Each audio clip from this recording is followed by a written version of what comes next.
Hi, everyone. It's Dr. Goyle here, and you're listening to Peak Human Labs podcast. And today I have a very special guest, Dr. Habib, with me.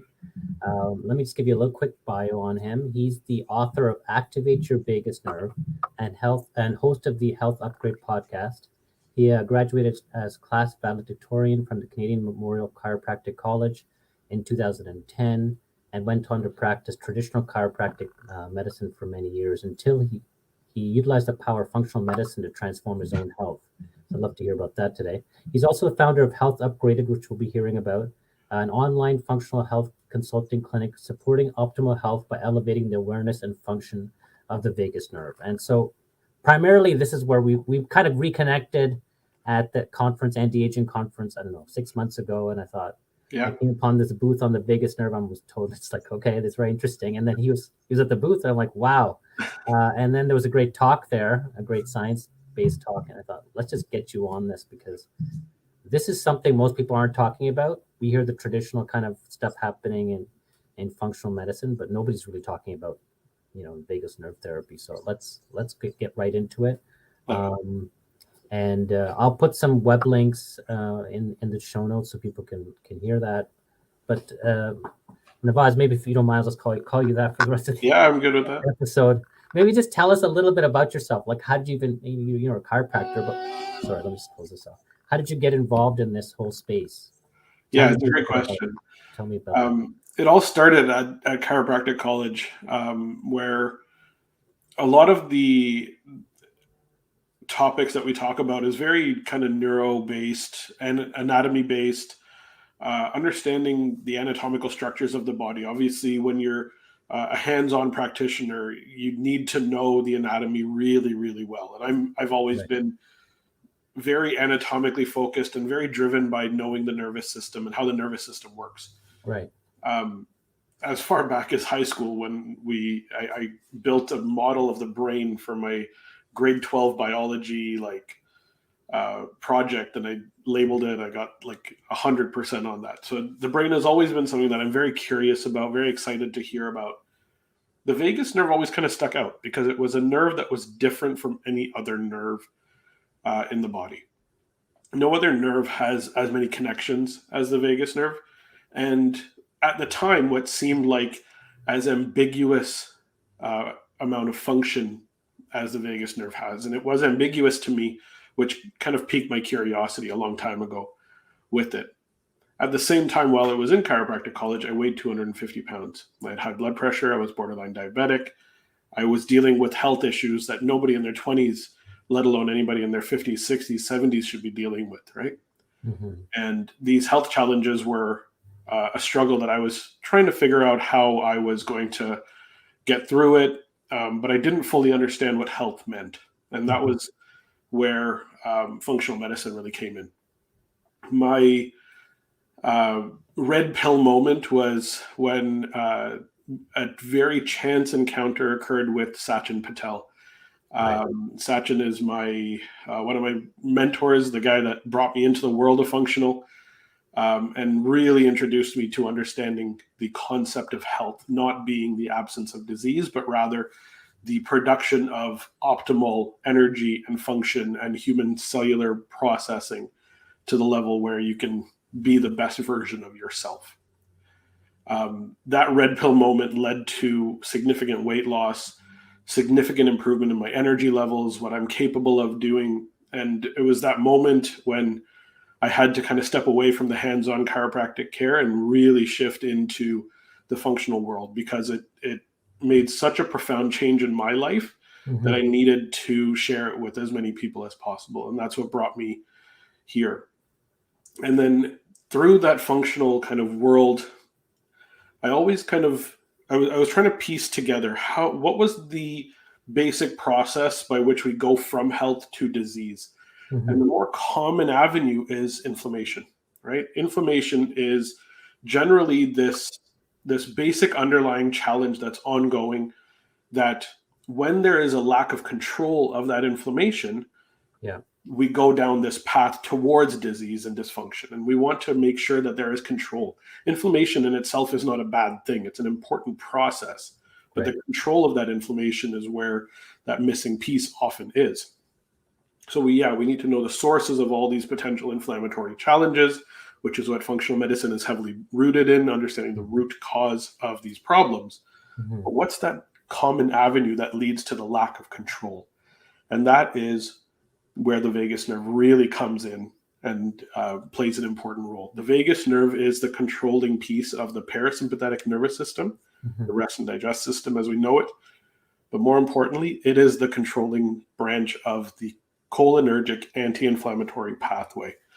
That, for me, was a massive light bulb moment that said, this is the pathway. When this is broken down, when this is dysfunctional, inflammation control is gone. And so were you learning this in chiropractic college? I'm just curious, or where did you actually learn this piece? Because again, even in medical school, we just learned the vagus nerve was, innervating, one of the few nerves that comes all the way down to the stomach or to your heart. Yeah. But we didn't know much more than that. This whole inflammation piece was really new to me. Yeah, I was lucky enough to be going through school when the cholinergic anti-inflammatory pathway was being discovered. And because of my interest in it, when we learned about the vagus nerve, I was also concurrently kind of doing my own research and learning a little bit about the cholinergic anti-inflammatory pathway. This was the work of Kevin Tracy at the Feinstein Institute that really brought this to light. But it was not something that was in the curriculum by any means at that point. Okay, perfect. And so then, yes, you basically stumbled upon the role of the vagus nerve as a major anti-inflammatory modulator. It sounds like. That's exactly it. It's a modulator of inflammation within the body. Right. And so just for our viewers who are not even familiar, a little bit more about just the vagus nerve, how would, what other functions does it serve apart from, because they never see the inflammation. Of course. I'll do a quick anatomy lesson on it. Yeah. It's the 10th cranial nerve. We have 12 pairs of cranial nerves that come out of the brainstem and primarily have the function of allowing us to sense things through our cranium. Optic nerve, olfactory, etc. We have all of these very specific functions on the senses. The vagus nerve has a branch that initially, when it comes out from the brainstem, goes to the ear, which is really important to understand why auricular acupuncture and things like that work on that piece. Right. That is the auricular branch. Right, so one important piece, and that's something that's been around for thousands of years, right? Acupuncture has been done for thousands and thousands of years in TCM. Yeah. And it was doing stimulation of the vagus nerve when they were hitting points like Shenmen in the ear. So an important branch. It then continues down in the neck, sends a branch to the pharyngeal and laryngeal muscles. So the muscles are at the back of the throat to maintain a good patent airway, and the muscles around the vocal cords. So we have pitch and tone in our voice through the laryngeal branches of the vagus nerve. So do you think that the stress that we sometimes feel in our throat or changes in voice that happen with stress could be related to vagus nerve or impact? Yeah, there absolutely is a risk of that occurring. Absolutely. So something that I'm assessing when I'm speaking with a new client or new patient is their tone in their voice. Are they able to raise pitch and tone effectively? Can they go really, really low or really, really high without much issue? Are they very monotone in their speaking? Little things to kind of keep an eye out from a clinical perspective. Interesting. Okay. Oh, sorry, I interrupted you. Keep going. Problem. As it passes down through the neck, it's actually going alongside the carotid artery and the jugular vein. So it's within this sheath called the carotid sheath. Shows you just how important this nerve is because it's literally sitting there with the blood vessels that bring blood to and from the brain. Kind of an important function. Goes down into the thorax, sends a branch to the heart, branches to the lungs, and continues coursing down. The right and the left will come together in the chest area, and they'll go down along the esophagus, innervating the esophagus, and going down to through the diaphragm to the stomach, small intestine, large intestine, kidneys, liver, gallbladder, pancreas, and indirectly to the spleen, which is a very important pathway on the cholinergic anti-inflammatory pathway. Oh, wow. Okay. I didn't realize that. So is there one side that's more important than the other? No, they're both about the same. The only difference is the left side is containing about 150,000 fibers, 100 to 150,000 fibers. The right side is closer to 250,000. 250,000? Yeah. Okay. So if you want to have an impact, or I know we're going to talk about stimulation of vagus nerve, but does it matter what side? It actually has not been shown to be different side to side. And there was a recent study that came out with gastroparesis patients, and they found no difference left or right. Mm-hmm. I'm from my again when I my medical school training. We always learned that it was stimulation would activate the parasympathetic system, and so it might slow down the heart rate and This make is it. always a thought process, a concern, right? We don't want to go into a state of bradycardia. We don't want to slow down the heart too much. That has never, ever happened with any of the research studies or any of the clinical applications of Mm-hmm. electrical vagus nerve stim Mm-hmm. non-invasively. Mm-hmm. There's one of the first things I got my understanding about the value of this was a device called a heart math. I don't know if you've heard of Yes, this device. big fan of heart math. Yeah, heart coherence, where they're, I guess, working with breath and heart rate. So is this also some work on the vagus nerve, or how do you? Yeah, it is absolutely. This is a little bit more in depth on the heart math itself, using breath rate, and heart rate variability to Mm-hmm. come into a state of what they call coherence. Mm-hmm. And heart math is a wonderful tool. It's a great practice for those who are capable of putting in the effort that heart math requires. It's 15 to 20 minutes daily of practice with the device that's measuring on the ear. And it's a great device. I have zero problem with the device. I think it's an actual wonderful, wonderful tool. Mm-hmm. The challenges for those who aren't capable or willing to put in the time to the practice, it's very difficult to make something, just to make it as Yeah, habitual as yeah, possible. you're right. I have a device myself, and to remember to do it is difficult, and I might just fall asleep when I do it before bed. Exactly. So how would somebody know that they have a vagus nerve issue going on? Like, what type Yeah. of symptoms would they have, and how common is that? You've alluded to a couple of the challenges already. So number one, and most people have some sort of wearable device now where they can monitor this, but it's heart rate elevated on a consistent basis. So a high resting heart rate is an initial sign of Mhm. vagus nerve not functioning well. This is important because when the vagus nerve is functioning well, it is what the signals from the vagus nerve are what reduce the heart rate to that comfortable resting heart rate level. You want to be between 50 and 70 generally.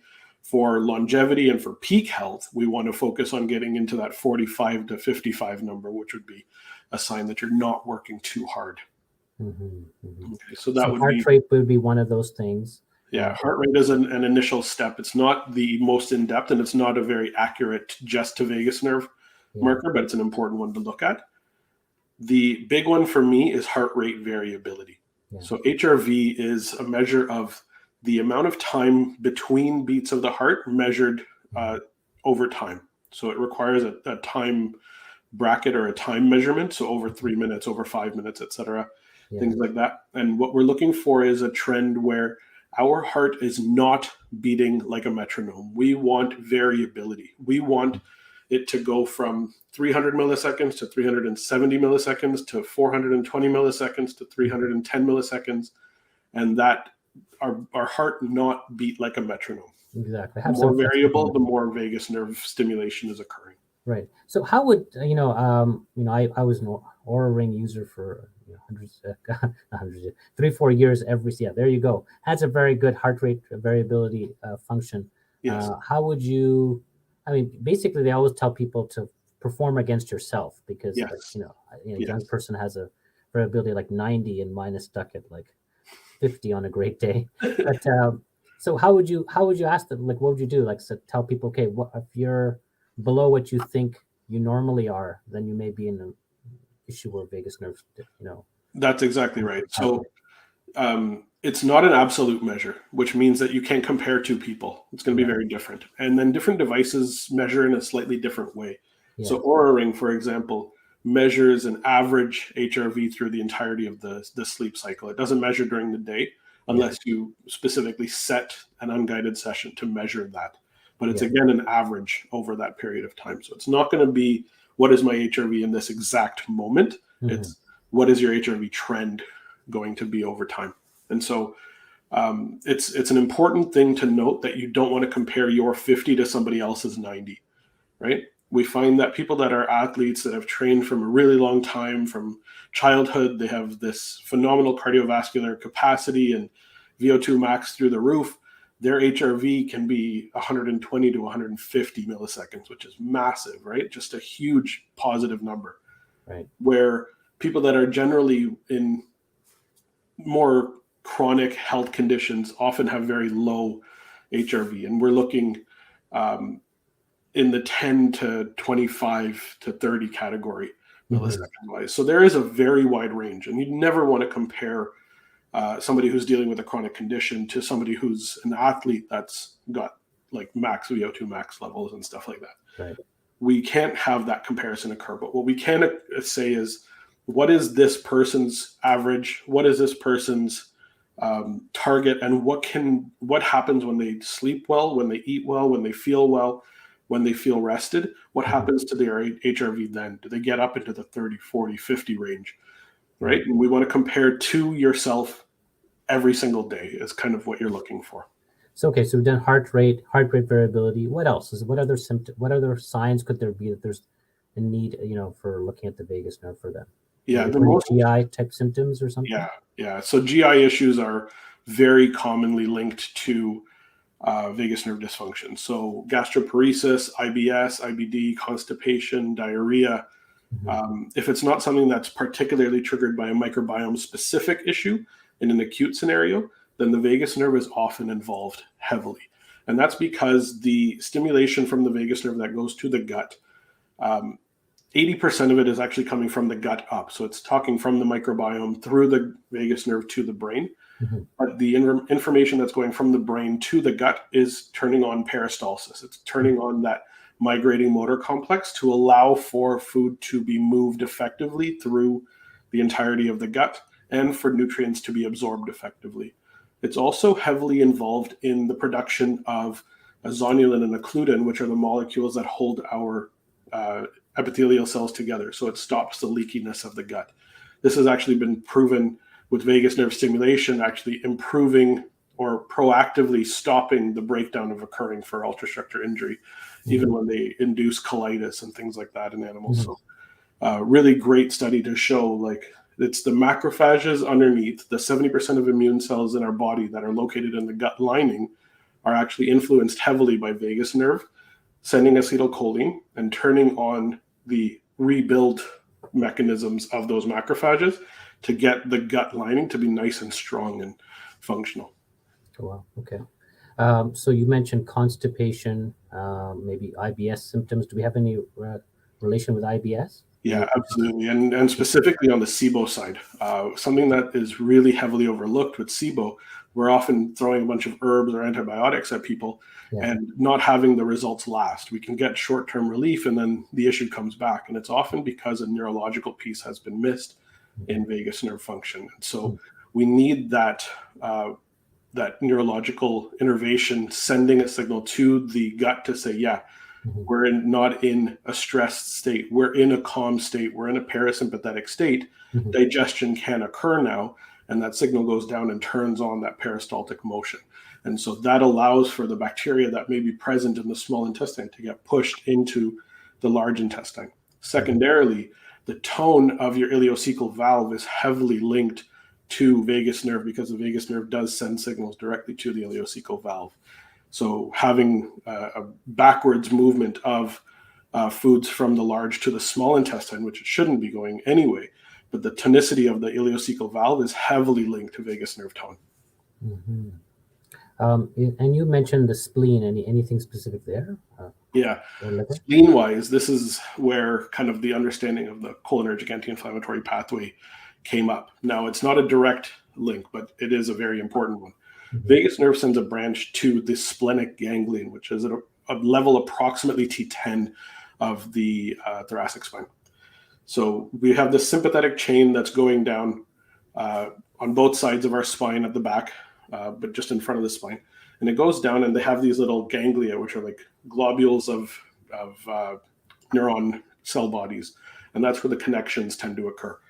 The vagus nerve has a specific branch that goes to the splenic ganglion at T10 level, and it goes and it innervates this sympathetic chain. So it's a parasympathetic nerve sending acetylcholine to a sympathetic chain ganglia. So it's turning on this sympathetic ganglion at the splenic ganglion at T10, And that through the splenic ganglion is sending a nerve through the splenic, or sending a signal through the splenic nerve to the spleen. And that signal activates norepinephrine. Norepinephrine is is a neurotransmitter of the sympathetic nervous system. Yeah. But what's happening is there's very particular cells in the initial area of the splenic ganglion, or the spleen itself, called chat cells. These are T lymphocytes, but they're very specific T lymphocytes. Those T lymphocytes, when they get a lot of norepinephrine coming in, become activated, and then they go and amplify the effect of the acetylcholine to the rest of the body, especially all the areas that are not innervated by vagus nerve. So this is just basically amplifying the effect of the vagus nerve. That's exactly it. So vagus nerve has direct innervation, sending acetylcholine to all of these organs that I talked about earlier. Yeah. But how do we get this acetylcholine sent to the muscles, to the bones, to the joints, to all of the other areas that don't have direct vagus nerve innervation? It comes through the bloodstream via these chat cells being turned on and becoming amplifiers for that acetylcholine.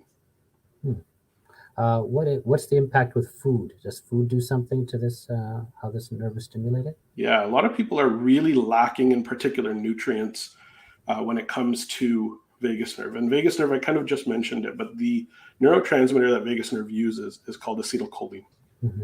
So there's two particular parts to this. There's the acetyl-CoA and there's choline.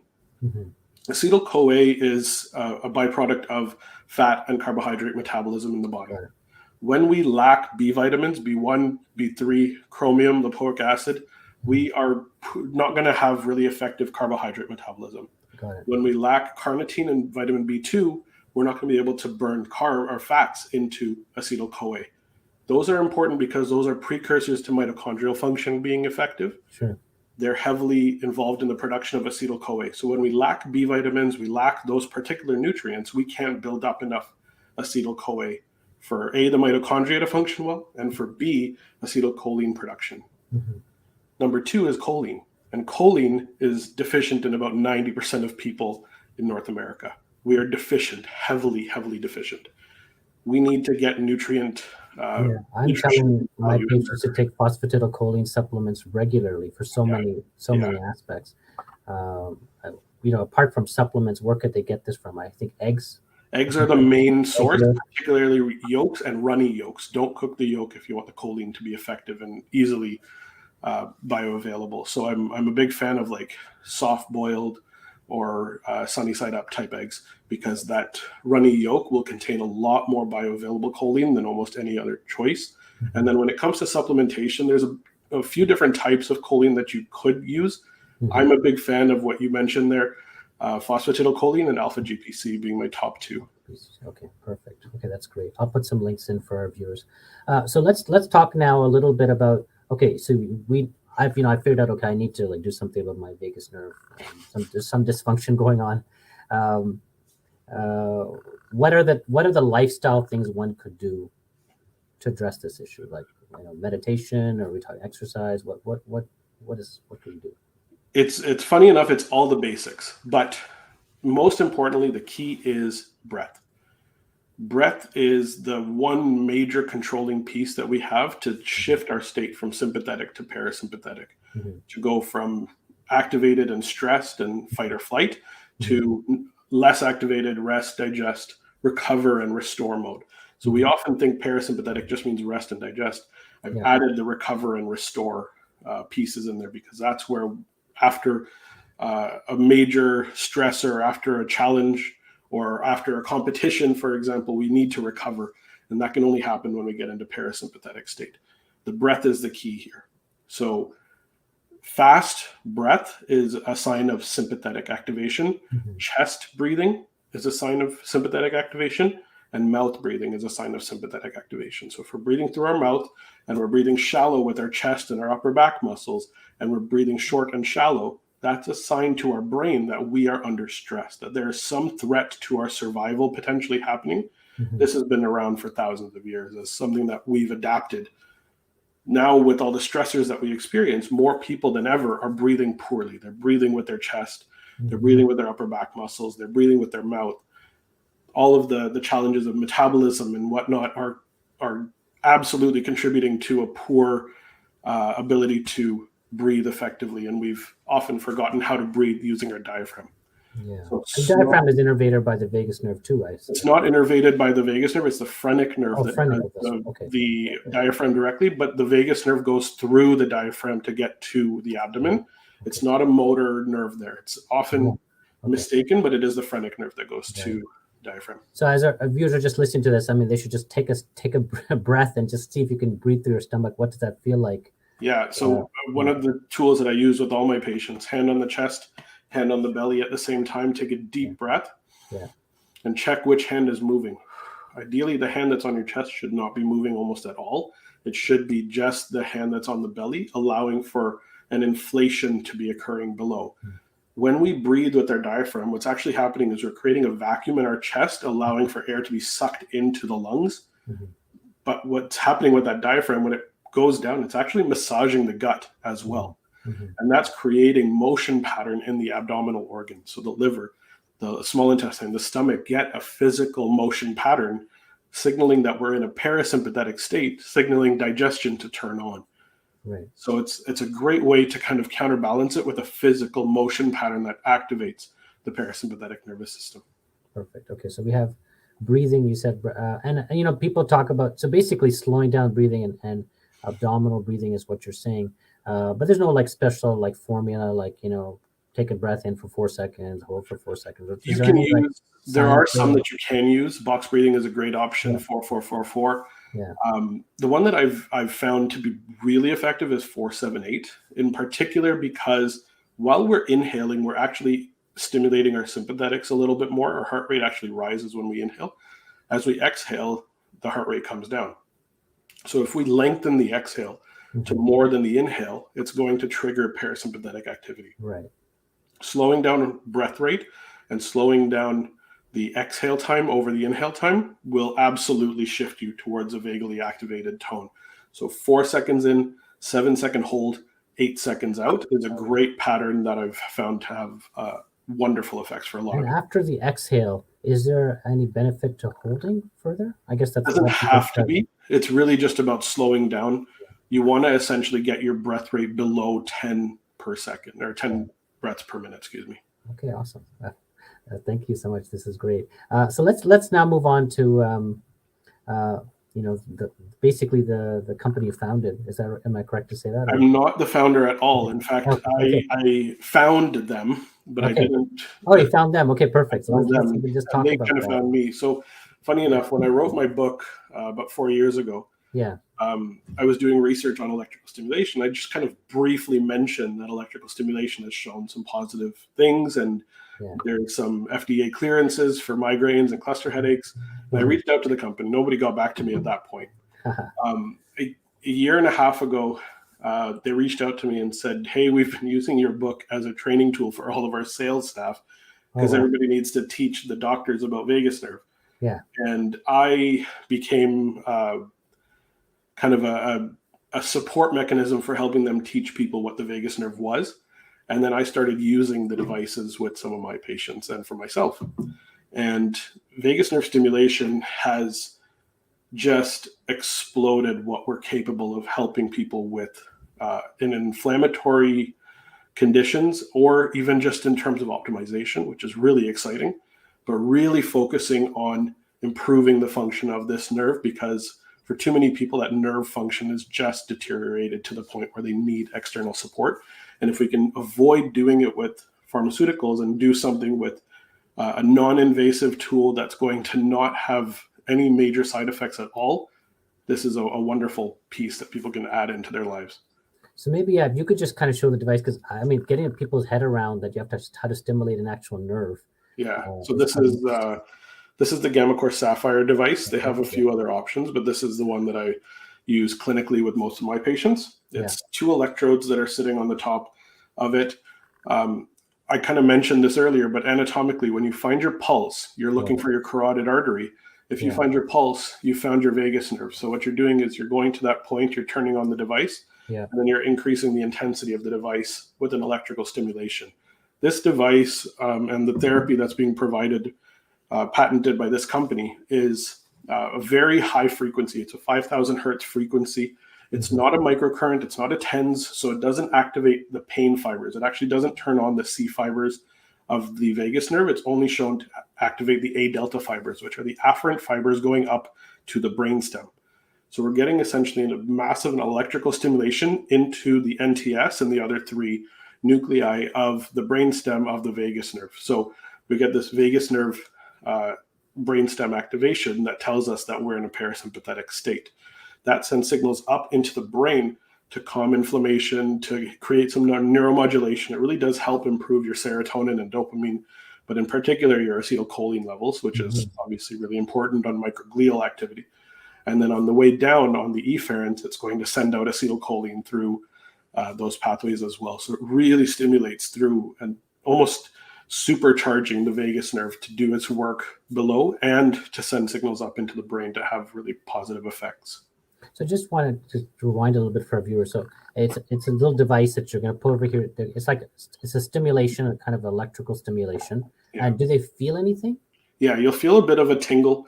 It's absolutely something that you can set the intensity of. So it doesn't trigger any painful response. And it also does depend on just how much pressure you're putting, but you're not going to get a pain response. You will get a muscle twitching, a muscle pull. You might get a little pull on your lip. That's actually a really good sign that you've hit the right spot. The platysma muscle is kind of overlying on the entirety of the neck. So when you hit this, you have to go through that muscle to get that activity. So you'll often get a bit of a pull, but it's not painful. And then if you hit the right spot, then you'll get a pull on your lip. And you're saying it's a type of the electrical stimulation is different than, let's say, Dr. Ho's machine or a TENS. Oh, absolutely not the same as Dr. Ho's. Yeah. Okay, that sounds good. So how many times a day are they supposed to do it, and how long? Depends on the clinical presentation, but my basic rule of thumb is 2 minutes in the morning, 2 minutes in the evening.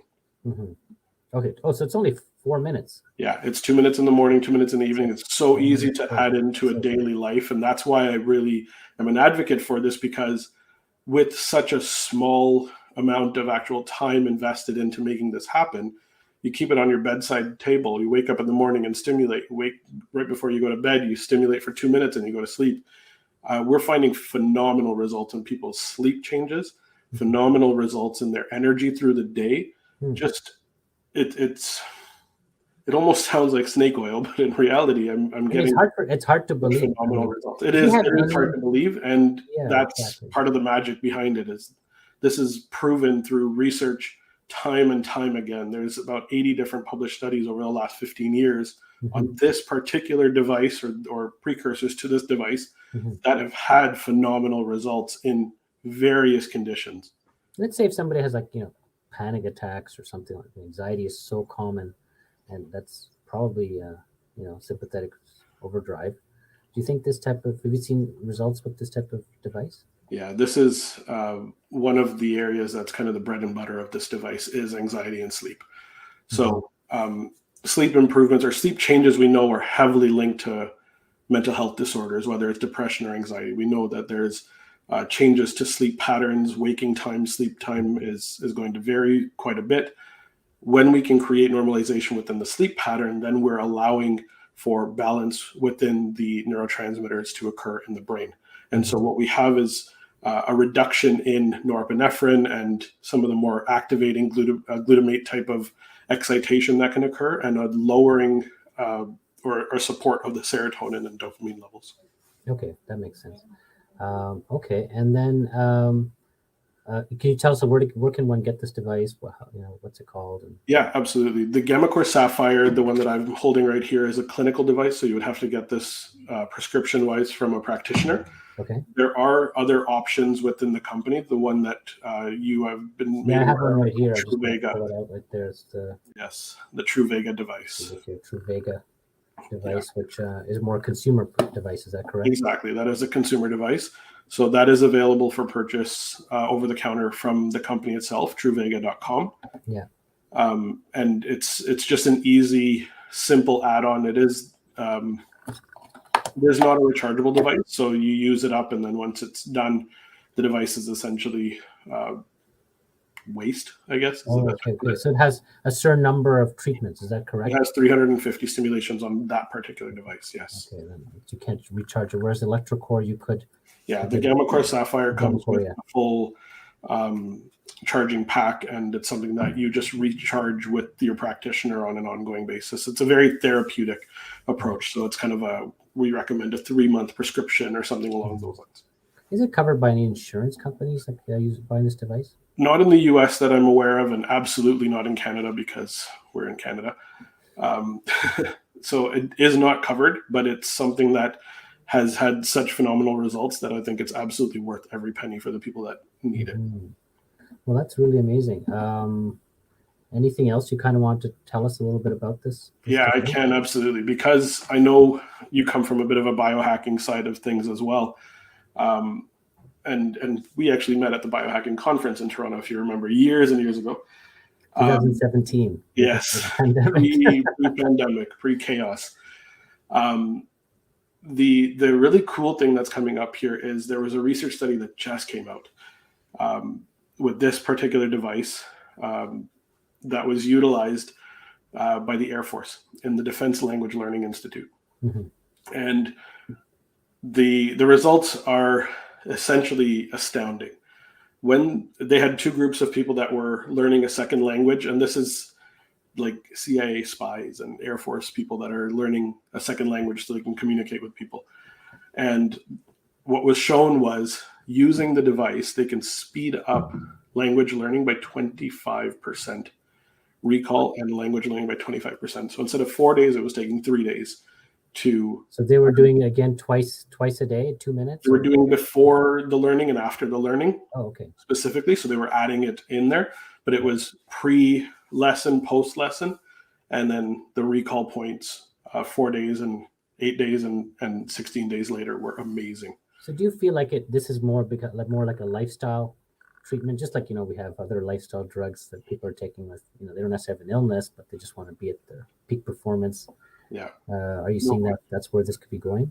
When it comes to neuroplasticity, we're learning more and more that it's not the neurons that drive neuroplasticity, it's the microglia, right? And the microglia are the macrophages of the brain.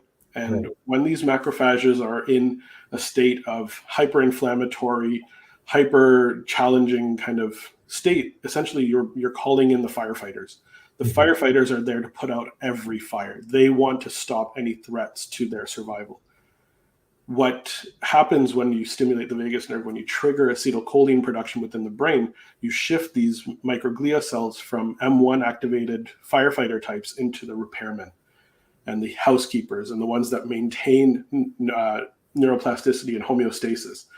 And so what happens is we have stronger forming connections and more rebuild repair occurring within the microglia and overall within the brain. So it leads to cognitive improvements. It leads to improvements in energy. It leads to improvements in neuroplasticity. It speeds up how fast people can remember things or keep things in their mind. And because of that, it's improving sleep. And because it's improving sleep, then the recall and the memory are improving as well. A couple of things I would jump on there. So it's improving sleep. Do we know what aspects of sleep, deep sleep, REM sleep? It doesn't say specifically. It has to do with waking. So less waking cycles. Yeah. So we're staying asleep longer is more commonly the issue. Yes. And I'm finding with my patients, and this is obviously very theoretical, very clinical findings, deep sleep is slightly elevated. About 15. I think because it's basically depressing the arousal. I mean, we think that sleep isn't really a problem of arousal. Exactly. Of the nervous system.